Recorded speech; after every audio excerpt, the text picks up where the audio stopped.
All right. Hi, everybody. Today we are sitting down with Jaclyn Lindsey, the founder of kindness.org. We were first connected as a client with the agency. And I know when I heard kindness.org, I thought, oh, this is going to be a feel good kind of a social campaign sort of thing. And when we first met, I was blown away. This is, you're talking Oxford professors, you're talking research, you're talking the science of kindness and how it works and how it can truly change the world. And you said something when we first met. It was a beautiful statement. It was, I think kindness can stop wars. And the more I talked to you, the more I realized that is truly a statement that we can dig into and understand, and it's accurate. So love the work you're doing. Been really inspired by you and by the organization you are leading. Tell everybody a little bit more about yourself and about kindness.org. Amazing. Thank you, Javan. I feel the same about you. I'm so happy to be here with you today. A little bit about the org. Yeah. So we're 8 years old this year. Our mission is to educate and inspire people to choose kindness. And as you mentioned, we've really tried to approach it by starting with science and evidence and data and using as much as we can to understand what kindness is, how we measure it, what impact it's really having. And we use all of that to then develop evidence-based programming for the various environments we're in. So that would be the schools where our kids go and communities where we live and our individual own selves and our minds, and how that shows up there, and then workplaces and how it shows up within where we work. I love that. Yeah. And the organization has changed a lot. So hopefully we'll get through a lot of that journey. I think one of the big values of why I wanted the two of us to talk is we've both been on the social enterprise kind of entrepreneurial journey. We've learned a lot. We've seen a lot of the bumps and bruises of being in the business. And so I think we'll get into it as we talk in the different phases of the organization. Tons of cool campaign work and execution. So stay with us if you have the time. Let's start with where we are today. I think looking at society and looking at the idea of having kindness, I don't know if I've ever felt like our day-to-day has had less kindness, right? You look at social media, you look at trends around shootings and around suicide and depression rates. This is a political year. You see political threats. You see an assassination attempt this week at an active presidential candidate. Vitriol kind of everywhere, right? What are we doing wrong? I think you've been around this idea of creating kindness and investing in kindness and spreading kindness. Like, what are we doing as a society to get this so wrong right now?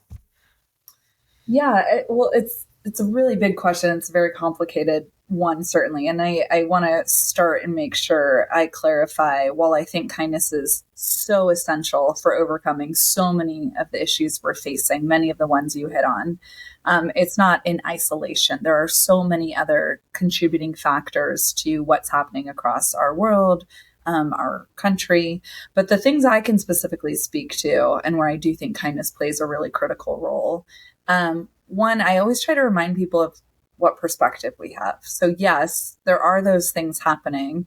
And as far as like the evolutionary side of where we are within humanity, we've never been healthier. We've never had more access to tools, more connection, more opportunities for growth, equal rights, rights for all humans to be able to live, to love who they want. And we're seeing steps back politically, and we're seeing changes, but there's also huge progress being made in big areas when it comes to what it means to be a citizen of this world. And so I do try to always remind people it can feel grim and glum and dismal, but I hope you can also have hope and be reminded of how many advances we've made to protect and to unite, and to provide equal access, equal opportunity, equal rights to all people. And those are the kinds of things I think are important to remember when it comes to the power of kindness. Yeah, I love that. I think too, when you look at all the stuff that's happening today, I feel like I'm a victim of it, same as anybody else. Like I want to be like, yeah, but this is different and the times are different and it's harder. There's some reason to be stressed or anxious or unhappy or unkind, and there's just nothing there, right? We're in a mental state of, just not offering that to people. And I wonder how, I think that's what stuck with me the most when we first started talking, is this idea of kindness feels like that's not an answer. It's like a unicorn, right? Like how could that do it? But when you really think about what are the tipping points to arguments, to failed marriages, to poor parenting, in some way or another, they all hinge on this idea that like, well, there was a moment of potential for kindness and there was a moment for potential to not be kind. And I think so many times we're just stuck taking that other option, right? And so when you really boil down to it, when it comes to decision making, all the way up to presidential decision making, like there's an opportunity to do the most kind thing, and in that moment, if we always made that decision, this world would be so much different. So I think it's tricky, and I love the way you're doing it to help people understand like the quantifiable, like you will live a happier life. You will see these expensive parts of where money goes in society and where our tax dollars go to deal with mental disorders and all sorts of things. If we were just kind, like you would see dollar values returned if we were to be able to do that. I think that's one of the most interesting things, is to quantify this. I don't know if you have any other thoughts on that, but it's powerful. Yeah, no, I think that's the power and potency of something like kindness. So I think just to level set for the listeners, first, how we define it. So we say the ABCs, just help make it easy to remember, but it's always an action and it's intended to benefit people. And it typically comes at a cost, just the one of many examples you gave of being in a marriage and like how you navigate that. It's hard to forgive. It's hard to drop pride. It's hard to do these things. It can take something from us. It's not just the financial cost, but it's our energy. It's our willingness to put our own needs aside in the name of helping someone else or serving someone else. And that's difficult. And so what we are interested in is how do we get more people to choose kindness more often, to take those actions, to embrace those behaviors, even when it requires courage or it can be difficult. We also see kindness as a meta value. So it really is this umbrella that everything like justice, forgiveness, empathy, gratitude, altruism, they're all nested under it. And we see this time and again with how the work shows up in those really specific areas. When you are showing love to someone, that act is an act of kindness. When you are, fighting for justice, that act of what you're doing in that moment is to show kindness for humanity or for the people you're trying to defend or stand up against. And so it's reminding ourselves that is what this is. It encapsulates all of those things under this big idea of kindness. And then the third thing I'll say, much of what our research is focused on is the impact on mental health and well-being.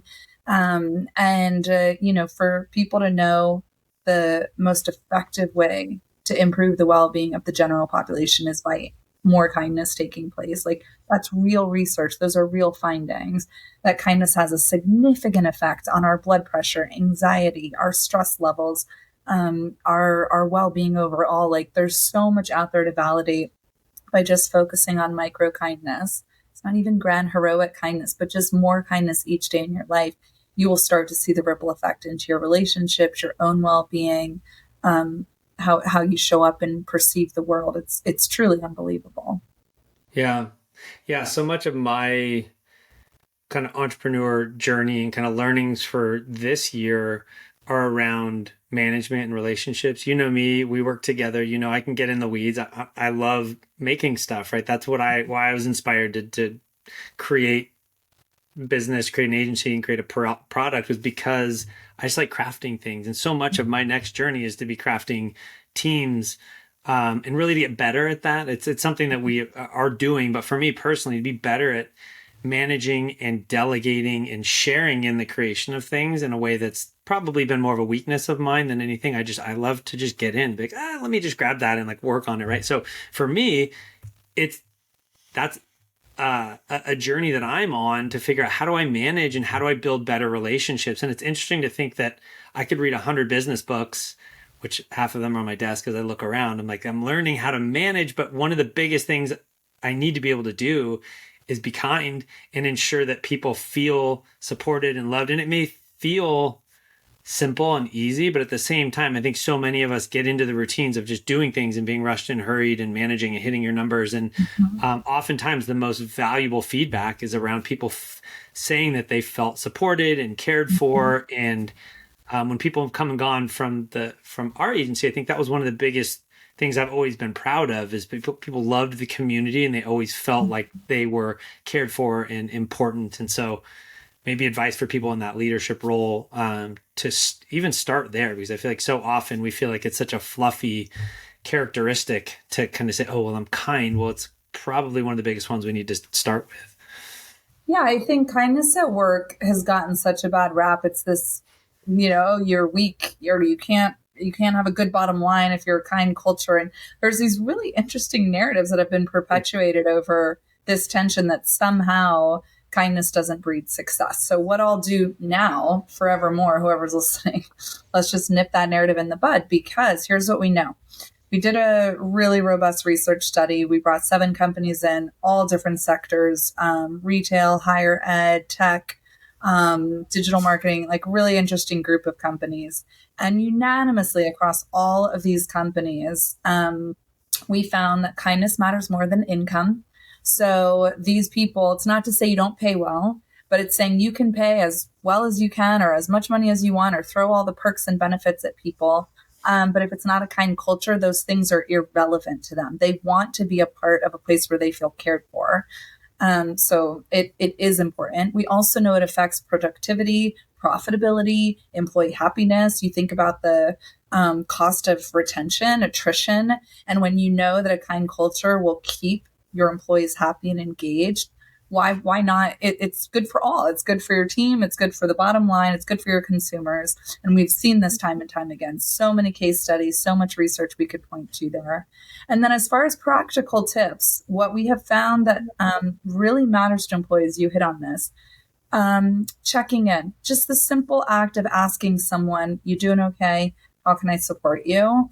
Goes such a long way. And the follow through is important as well. But creating those moments where people feel seen, especially in this new hybrid virtual way of working, people want to have that connection as much as possible to feel like they know who their boss is. They know their boss cares about them. They know that relationship exists and that they're important to them. They're not just another random name in Slack, but it's someone who has a story and a life. And so I would remind everyone out there that it's the small acts that make a huge difference and go a long way.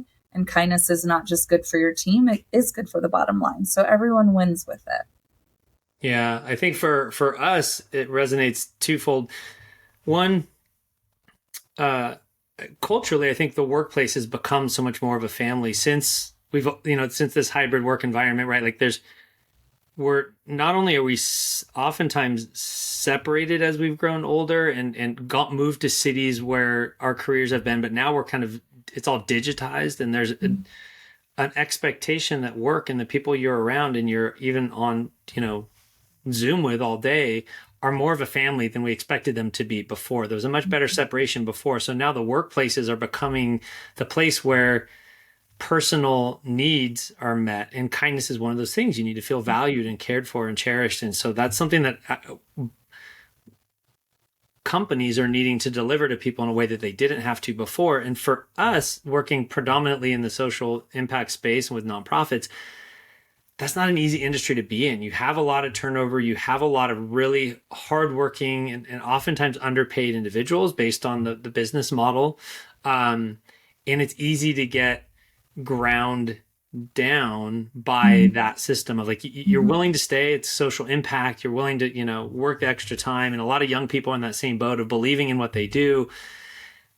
But then even more so, you need that place to deliver on the feelings, and that kindness has to be there. Otherwise, you just see a lot of people there. They're in it for the right reason, but when it's not a workplace that builds them up, they can't stay. So I see that a lot where teams are struggling to create that ecosystem where kindness could be one of the the most powerful tools there is just to make them feel supported in a world that I don't even feel like it's the way it was meant to be yet. Like we're still Mhm. kind of carving out what does culture look like now with so many agency contacts that I have. They're all remote. A lot of them are working from home, and we're trying to balance out how do we build Mhm. culture on a screen.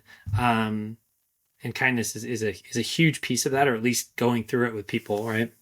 Yeah. Yeah. Well, it seems like this would be a really easy business to build, right? This idea of kindness, this idea of injecting kindness.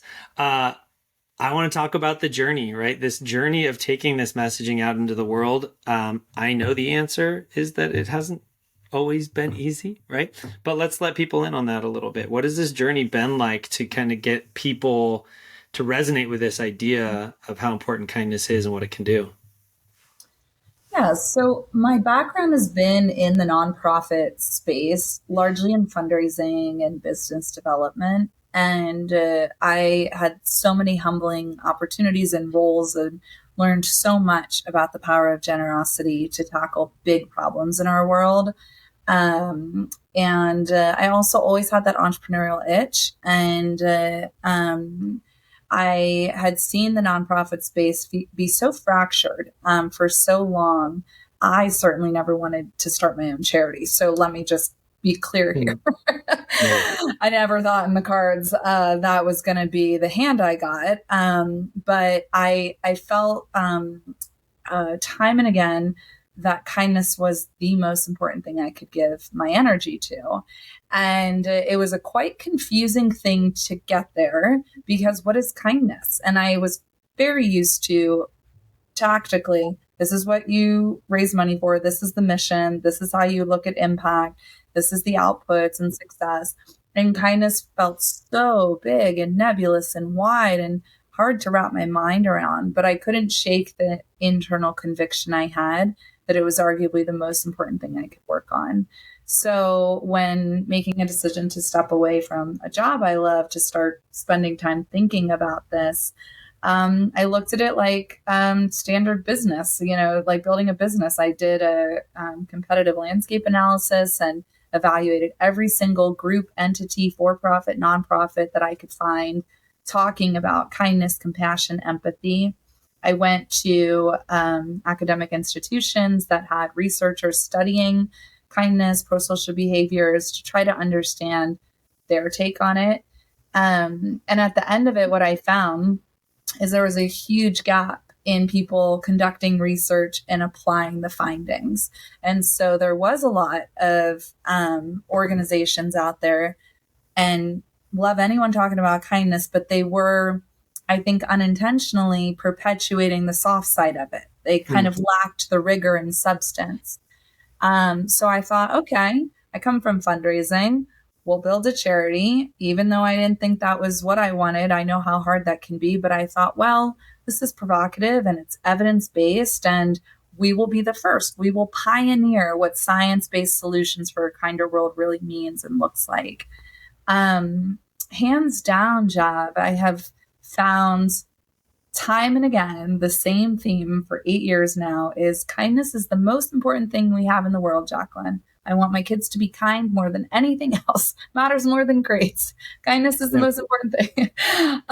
I just don't want to fund it. And the tension around building a nonprofit around something like kindness is that you have to find people to believe in your big, bold, somewhat idealistic vision, that it is the right thing to bet on for the future of humanity. Um, and that's been really difficult. It's also been difficult because my first theory of change I ever wrote, I said this will require immense patience because this is about long-term behavior change of how we show up as humans. And it's not an overnight scaled success story. It was never meant to be. But that means finding those people willing to get on the train with you when they know it's going to take a really long time to get to the destination. So we've faced a lot of hardship, come close to closing down a couple times during COVID, especially. Been tested in a lot of ways, like most entrepreneurs, of course. But it really has been trying to get people to believe just how important this is. Hmm. Yeah, I heard. I wish I could remember who kind of brought this up so I could quote it. But this idea of how we react has a lot to do with how much our brain can understand the consequence of what it is and Mm, how close that consequence is. So when you think about something like COVID, our ability to respond to that was like we were told what's going to happen, and that what's going to happen is immediate versus global warming. We're not quite sure what's going to happen, and it's kind of off in the distance. And so it's a difference of how we react. And I would mm, expect that kindness is kind of in that same space when you want to convince people of how critical it is. You go, okay, here's the consequence of non-kindness. It's a bit subjective, right? Where we go, mhm, well, if you're not kind, then these things happen. It's not easy to be like, if you're unkind, that war is going to start, mhm, right? And then the other piece is, like you said, the patience, the human mind has a hard time activating when it's nebulous and extended time frames. So I could see how that, just how we're wired, is going to be a hard thing to continue to bring people back to. Um, and the other thing I was thinking of is the idea of motivation, right? There's the motivators on so many causes are just misaligned, right? Like how we solve. I just was having some really powerful conversations around cancer and cancer research, and where the money goes is not in alignment with where our hearts are and where maybe there's most need, right? And this was primarily around children's cancer, that there's just not enough patients to warrant more cancer research going towards children's cancers. But it's like, man, if any of the cancers that I would want to solve, it'd be cancer towards children, right? So like how we put the most effort towards the most important things, I think that's still missing, right? We put so much effort into being good, but is it the most important area, the area of mhm, most return on investment? And I think when you go back to the root, showing that kindness can be one of those things that impacts all these other areas. I can see it being challenging, but I can also see it as being one of the most important aspects. So, Here, here. here, here. Um, what about change, right? So I feel like I've seen multiple chapters of kindness, and I think Mm. in the way we've pivoted and the way COVID made everybody pivot, like where have you gone to kind of see the most potential for kindness kind of getting into people's lives? Mm. Yeah. So, excuse me.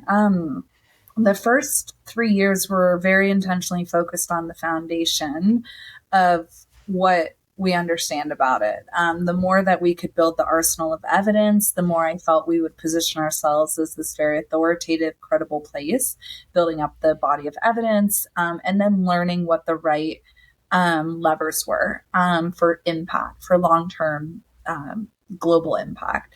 So we did that. The first 2 years, we studied it. We worked with Oxford. We published papers. We learned as much as we could about what kindness is, what the gaps are.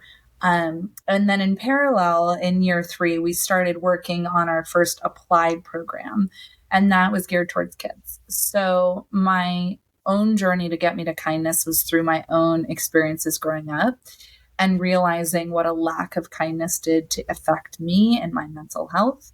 And so I wanted to create something that tried to serve children with the tools they needed to learn more about what kindness is and what it can do for them in their most formative developmental years. And so in 2019, we started that work in earnest.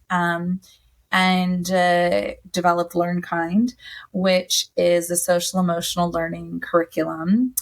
What we found with developing that, which I know you were around our orbit during that time, but just like everything I think about with kindness, it's not, I don't want to reinvent the wheel, and I certainly don't want to add to anything that feels noisy. I wanted to understand, are there great effective ways that kids are learning about kindness? Are there new ways that we should be thinking about it? What are those opportunities? Where could we come in and solve gap or pain point that might exist? So we surveyed hundreds of teachers around the country, and we found 4 really big consistent pain points with teaching kids kindness. And it was that a lot of the resources out there are very costly and schools can afford them. So that, of course, perpetuates the inequity issues we have, the equity issues we have in our educational landscape in this country.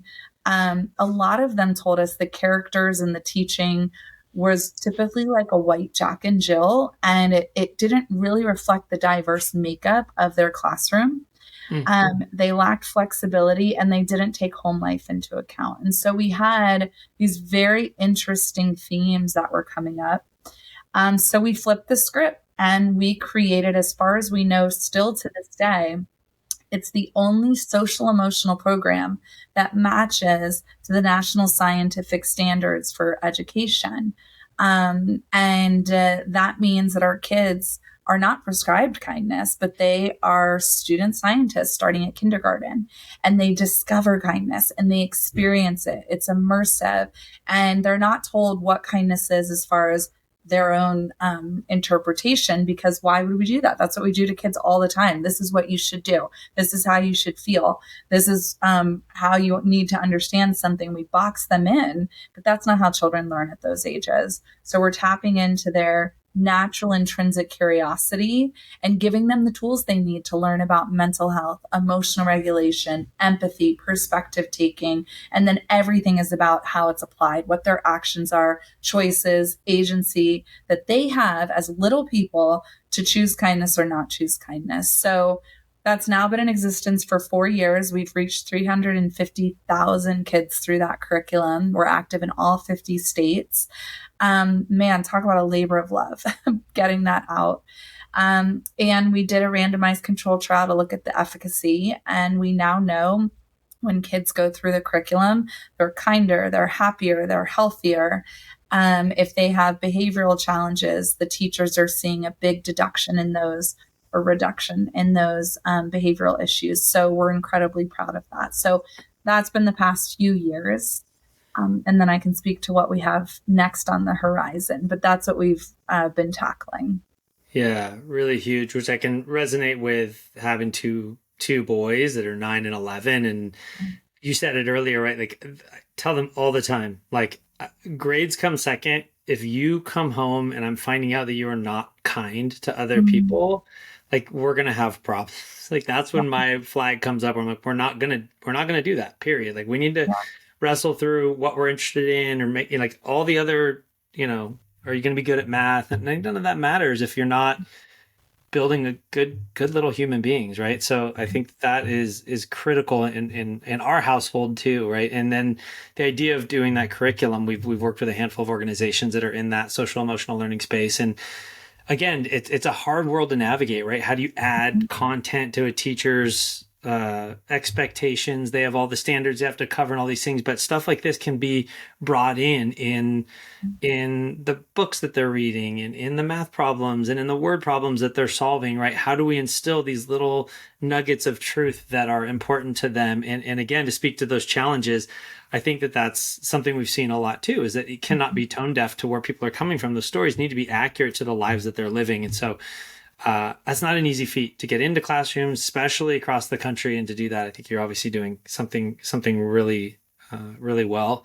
The other area I know you've done well in, that we've seen too, is around the corporate world. And I think something that we've focused on a lot this year is just this blurring line between profit and purpose, right? mm, That nonprofits are having to struggle to act more like for-profit organizations, to have marketing teams and donor engagement teams, and run advertising and really have sustainable business models, right? How are you going to live on beyond just asking for donations and grants? And then on the other side, you have for-profits that are being tasked with, hey, what's your culture? What's your DEI policy? What's your give back? And you have all the employees pushing for, being part of, whatever program, 1% for humanity, or just, again, being an organization that cares and gives back and is a B Corp and all those things. So really, you're seeing both of those businesses pushed into the same world, where you need to be an organization that can be profitable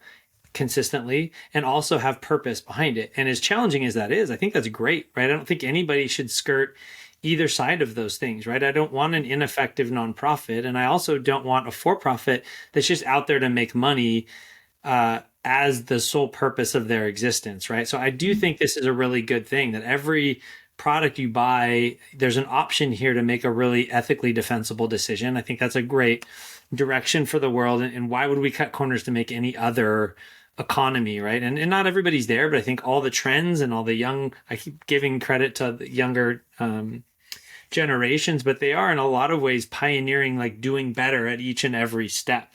How we hire, who we hire, our diversity, our responsibility to the environment, and it is catching on with everybody. But I know you've made a lot of progress there too, and I'd love to hear what you've seen, because I know some of the names, the organizations that you've partnered with, who have said, yes, absolutely, kindness is critical. Let's push it. Let's make it a part of who we are. Let's bring it into our events and into our product lines. How have you seen this kind of blurring line and how corporations are implementing kindness into what they do? Yeah, I love this. I mean, I'll say one thing that we were not prepared for, which is we didn't have a corporate strategy because that wasn't what our org was really focused on at the time. But what we saw, this was pre-pandemic, we saw a lot of inbound corporates coming to us. This is the stuff dreams are made of in the charity space. So I always say with so much like gratitude, we found ourselves in a very fortunate position that huge Fortune 100 global brands knocking on our door, they had self-identified as a brand. We want to be showing up with kindness for all people. We want to be showing up as a brand that's talking about kindness in a way where we're showing we care about our consumers. We want to care about our team. And I think the learnings with that, we have like a little internal litmus checklist, and it's like, is this a PR thing? Is it, it's trying to understand, like, it became such a overwhelm of all of these corporates that were genuinely, that seemed very genuinely interested in kindness. Then you get under the hood and it's like, what's the real meat? Like what's real, that's maybe blending the wrong analogies, but like what's really happening here for these corporates to care about this. And what we saw, to your point, is that a lot of the brands, these bigger brands, were struggling with perception and consumer sentiment, and they weren't seen as a kind company. And so we were just really fortunate that we had that strong position, on Google, and that scientific backing and that evidence-based backing, that when these brands thought about kindness, we really just came to the top for them. So we started entering into these quite reactive collaborations because we didn't go out to pursue them, but we saw our commitment was always about collaborating for a kinder world. That was one of our core values from day one. We can't do this work alone. And what we saw was an opportunity to work with these brands in a way where they basically donated to our work, sponsored our work, underwrote our research, or brought Learn Kind to life. And then the mutual benefit, which I think is so key for a partnership. It's the give and the get. It's recognizing, if you're going to be working in this together, what's that give and get? Understanding goals. Are those goals aligned? And we saw amazing return on investment for all parties. And we were able to create real change, talk to consumers in a meaningful way, activate people, get that action, and then continue to propel our own work forward. And so it was and has been an incredible ride. I think the place we're at now, it has been really unifying corporates toward the big idea of a kinder world where everyone has a role that they can play. What we offer corporates is that internal employee side of supporting them with how it shows up in their culture, the external consumer side, how they're positioning themselves with their customers, but then driving real change toward the next generation, towards change makers everywhere, towards the sciences and our 50-year, 100-year later understanding of this. Our research will live on and endure in a way that's very powerful. And corporates get to be a part of that. So hopefully that answers your question. Yeah, absolutely. I think, like you touched on, the idea that companies have so much impact and influence, right? Like their ability to bring money to the table, their ability to impact their employees and their consumers. Like they are an influential piece of the puzzle, and the fact that they saw value in it, you were at the right place at the right time. It was fun. It was fun to watch Mhm. and see kindness popping up in places at professional, sporting leagues and events, and at, products you're buying over the counter at Target. Like it was just cool to see that was becoming something that we were recognizing. And I think that evolved. I mean, what we're seeing very tactically right now is kind of like DEI policies, this movement of like, look, this is how we are going to take social issues and use our business to ensure that we are at least not perpetuating them. And I think that you were part of that as well, part of this idea that there are things we are responsible for as businesses that we need to do above and beyond. Mhm. And so I think that was amazing. I think too, not knowing where our listeners are, Mhm. they may not be in the business world, they may be, who knows, but we are all capable of more kindness. I love the idea of giving people that baseline of where they're at on maybe a kindness. I don't want to call it a spectrum, but this idea of everybody having space they can grow in. You mentioned this idea of a kindness IQ. I want to give you a few minutes to talk that through. I think everybody knows what an IQ score is in terms of your intelligence. Mhm. But when we're talking about something like this, my neighbors don't care how intelligent I am. They care about my level of kindness, and that would probably go for employees and everything. My Mhm. wife would probably agree as well. So let's talk about what a kindness IQ is and what we're trying to do with that. Yes. So in the beginning, it was like, how do you measure kindness, and what impact do our choices really have? So if you smile at a stranger, or you go check in on a neighbor, or ask that colleague to have coffee, what impact is it really having? These were some of the biggest things I was very interested in, so that we could guide these behaviors and recommendations, knowing there was a tangible effect and knowing we could stand on that, so people really knew this is why it matters. This is the impact it's having when you make these choices. So for the past several years, that's the research we've tackled. We have worked with tens of thousands of people across the US, UK, full representative samples across all 50 states, ensuring we've gotten a really robust set of people to weigh in on this.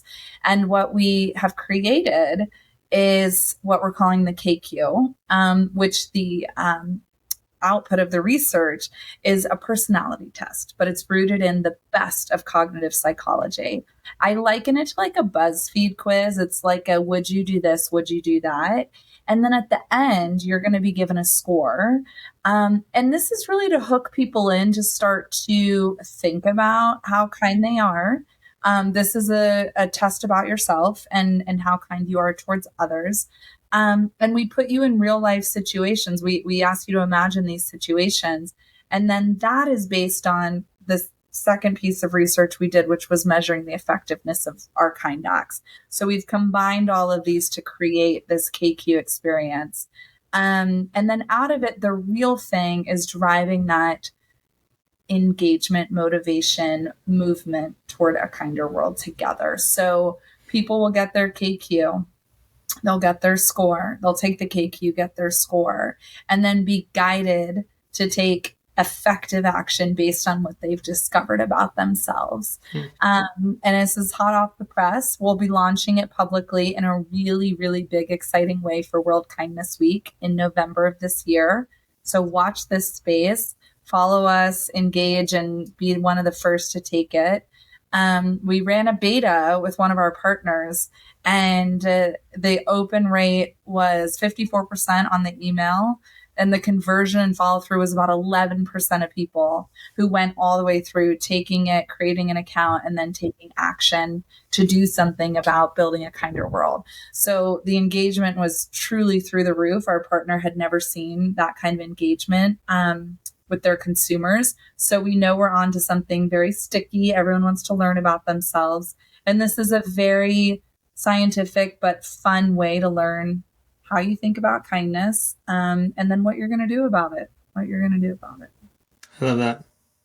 I could use some tangible ways. I think I'm just curious to know what it's going to give me, right? Like there's I definitely areas, know, it's there's very a couple areas I'm aware of that I could say, yeah, I'm working on that. My patience with my kids, listening better, but yeah. shoot, a test, it might get me some new stuff to work on.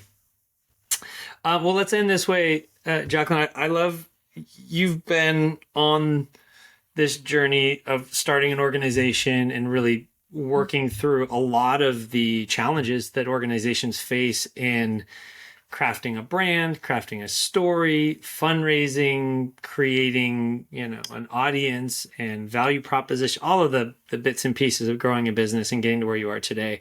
I'd love to end with some advice that you might have for anybody in leadership roles with nonprofit organizations, just anything that you've learned that could help them along the way to either stick with it, to scale, to solve problems. Just give people some little nuggets of wisdom that you've learned. Yeah. And Jav, I just want to say you've been such a big part of this journey in many different ways over the years. And it's really incredible to be sitting here with you in this way talking about Hmm. this because I pulled a page or two from your own leadership and what I've seen you do and how you've led. And I think those are all the kinds of ways I learn as a leader is watching other leaders I respect. So Thank um, okay, what would I say? Depending on where people are on their journey, if you're considering starting something, I would say, are you sure? My advice with anyone who wants to start something is to really know what you're made of ahead of time so you don't go so far into something. Sunk costs are a hard thing to really break away from. So if you're in that place now, really make sure this is what you want. Not a year from now, not 2 years from now, but think 10 years from now. Is this what you want to be doing? Once you're in it, if you're in it, you got to learn what to say no to. Because what I have found as a leader is you're going to always have opportunity thrown your way or new ideas thrown your way. And you need to know some of it's instinct, some of it's following a strategic plan, some of it's, listening to mentorship. But the more you can be super precise and clear on what you are in this world and what you're not, the better decision making you're going to have as a leader. And that will have an incredible trickle down effect. I also would say when it comes to growth and scale, know what you're growing toward, what you're scaling for. We throw words around and think that that's the end goal of success. But not all organizations need to have the word scale as a part of their success metrics. So I think it's being really clear on what it is you're trying to achieve, so you can feel good knowing you've gotten there and made a dent in the work you're trying to do. It's okay to not have every buzzword be a part of what you're working toward, and be really proud and clear on what your own personal definition of success is. And this comes personally from feeling like my identity was so tied up in kindness. I lost sight of if this didn't work, that it somehow meant I was a failure. So I think when you can start to separate out and know wherever you are so much more than your day job, even if your day job is your life's work. You're a person, you're a neighbor, you're a friend, you're a daughter, a son, you're so many things. You're a global citizen.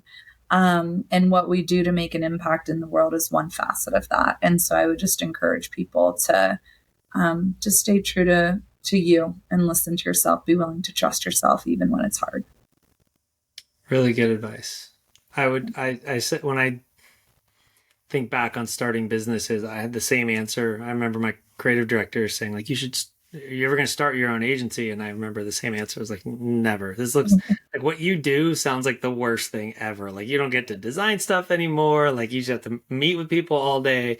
And then 15 years later, here I am meeting Yeah. with people all day and working with, Yeah. like I never wanted it either, but I think it's the same advice, right? Like I didn't see it any other way. It was like my last option, right? Like most people get Right. into the business because they need to create the thing that's in their head and Mhm. it's not there. And I think you and I did our due diligence. And at the time, there wasn't places where you could actually say, I'm an agency that only does work in the social impact space. Like I didn't know of any others that were there that I could have just gone and done my job for. So the Mhm. idea of doing an agency for socially conscious clients and projects was kind of a new thing. And it's like, well, then I'm just going to try it and see how it goes.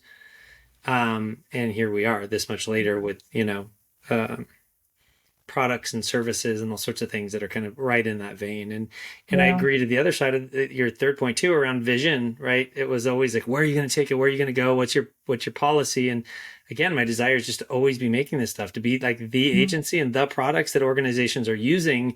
Um, that vision can shift, but anytime I start to say we're going to be this thing, this size, and start to try to puff my chest around, it's not who we are. It's not, Mhm. like the size does not motivate me. It's not what our business is built around. And oftentimes you get into that scenario where you talk to the highly motivated sales executive types that want to see this big growth projection. Sometimes your vision is different from that. So I appreciate that too. I think just being true to who you are and where you want to end up, it's going to get more and more important the longer you're in there. So start thinking about that early, because the less time you spend going back and forth and not really having that line of sight, I think is better. I've spent a lot of time personally just growing to grow and not growing towards a target. And that's, if I had time to do it all again, I think I would have spent another, I mean, what's a week in the woods in comparison to a lifetime? I wish I Yeah. went and took that camping trip and just said, like, what am I going to do with these things and where do I want to go? Instead of just getting in there and grinding for 10 years and then looking around and being like, oh my gosh, like I didn't even realize this is where I was going to end up. You can always craft it. You can always change it. That's the good part about being an entrepreneur, is you can always dictate the trajectory. But again, if you've wandered off course, you got to find your way back to it. So there's that journey as well. Yeah. Love that, man. Love that. Well, is there anything we didn't cover? Anything else you'd want to touch on? Every act makes a difference. So nothing you can do that won't have an impact. And just hope everyone will be willing to go try one new kind act today. I love that. Well, why don't you tell everybody where they can go to learn more and how they can follow you and everything that you got going on? Yeah, so our site is just kindness.org. It's our charity name, but it's also the website, which is cool. And on Instagram and Facebook, we're at kindness.org and we're very active. So reach out. We love to hear from people. You can email hello@kindness.org. We reply to everybody. Welcome feedback, questions, stories of kindness, whatever you might want to share with us. I love it. Well, thank you, Jaclyn, so much for your time today. It was so fun. I love catching up and having a chat. Much love. Thank you. Yeah, you too. All right, cheers.